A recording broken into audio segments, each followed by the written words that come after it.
looking at these graphs and looking at the concavity to work out information about the rates of change. So remember, we know the second derivative would measure how the first derivative changes. So the greater the magnitude of the concavity, the faster the rate of the changes. Well, that's a mouthful. Rate of change changes. So here's a graph that goes up and down. If I look at this point P, and what do I know about it? If I was to draw the tangent in, I know I've got a positive tangent. So the derivative is greater than 0, but it's concave down. Now that one is increasing at a decreasing rate. If you just think about moving that point and what would happen to the tangent, it would start off here and it's getting shallower and shallower and shallower. So it's increasing, but at a decreasing rate. The velocity is still positive, but that value, the size of it, is getting smaller and smaller. Once we get over the stationary point, we're now on the other side. Now the velocity is going to be negative, but the second derivative is still less than 0. This would be decreasing at an increasing rate. So if you imagine moving the tangent, it's going to start off shallow, but then get steeper and steeper and steeper, so that the speed is getting bigger and bigger. Then we pass through the inflection point, and now we have a situation with, the velocity is still negative, but now it's concave up. You can imagine what's happening to the slope, and it's decreasing, but now it'll be at a decreasing rate. And then the final situation, we go past the stationary point, and now we're going up, so we've got a positive derivative, but it's concave up, positive, it's increasing at an increasing rate. Now if we look at all four of these scenarios and look at the pattern, what we notice is, well, obviously we can tell if it's increasing or decreasing. That's just a sign of the derivative. But is it at an increasing rate or a decreasing rate? If those are the same sign, then it will be at an increasing rate. If they are of different sign, then it will be at a decreasing rate. And that comes back to, remember when I said there's no such thing as deceleration? What it is acceleration in the opposite direction, slowing down.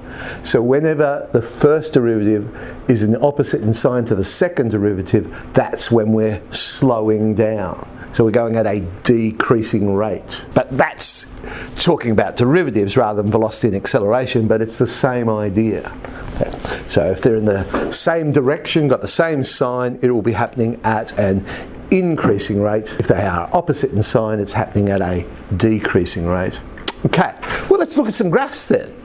Here's one, actually stole it from a Year 9 textbook. Those sort of graphs you looked at back in Year 9, you might have Year 8.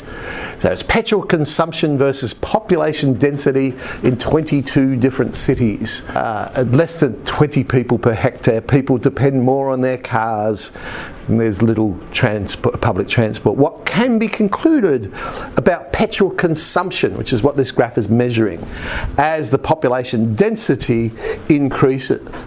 Well, if we look at the shape of that curve now, we can look and say, oh, well, hang on.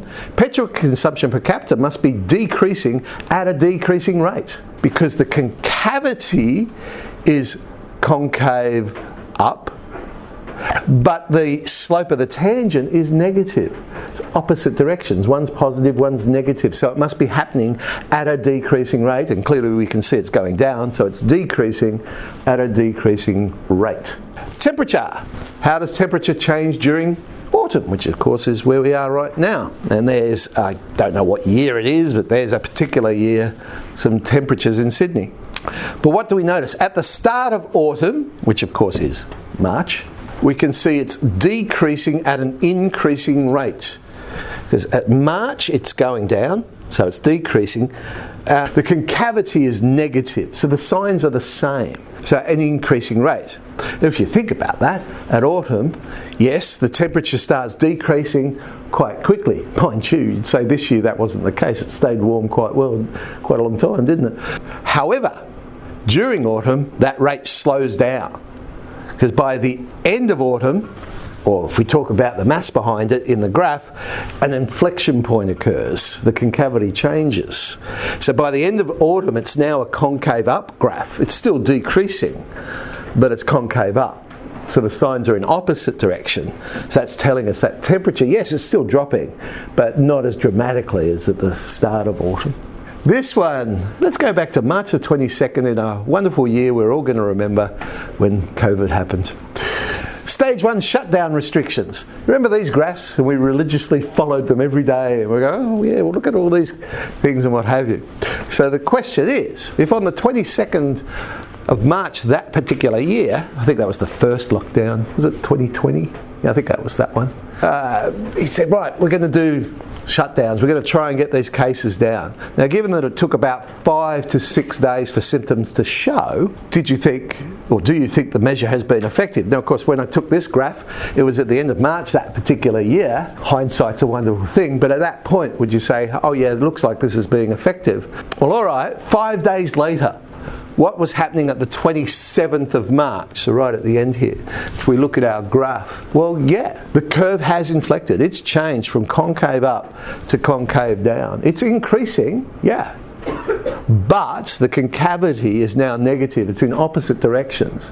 So it's increasing at a decreasing rate. The cases of infections were slowing down that rise. So it would suggest that yes, whilst they're still increasing, but they're now growing at a decreasing rate. So at that point in time, we'd be saying, well, yeah, it does appear that those measures are being effective. They might have ended up getting a bit carried away with it, but it was effective. It did reduce the numbers in there. And that's why back then, do you remember how in the news they were all talking about, oh, the hump, we've got to get over the hump. And everyone was worried about, oh, it's going up, it's going up. No, not us mathematicians. We were going, look, there's an inflection point. We're on the right track, not a problem. So we were looking for inflection points, not for the stationary point at the top. Okay, so 9D covers that sort of idea.